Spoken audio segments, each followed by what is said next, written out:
We are back with another thrift haul, and I've got some goodies today. I went to several thrift and antique stores around my city. I found this cute floral long-sleeved button-up. It's perfect for fall. It's actually a men's shirt, but I like it, so I bought it. Yeah.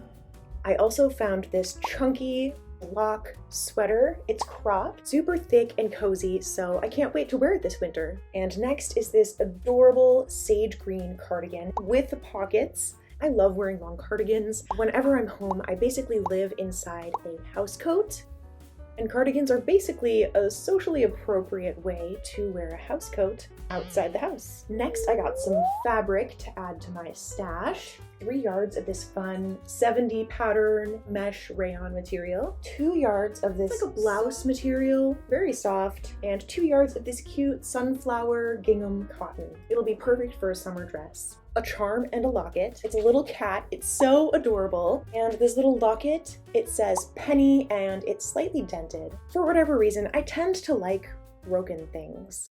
And why would you say that is? Well, I think it's because, and that's time. Thank you so much, and we will see you next week. And finally, this 1894 mail order catalog. It's really cool having something this antique in my house. It feels like it should be in a museum, and it's really neat to see the different things that people could order 130 years ago. It's just really cool to own a little piece of history. Bye!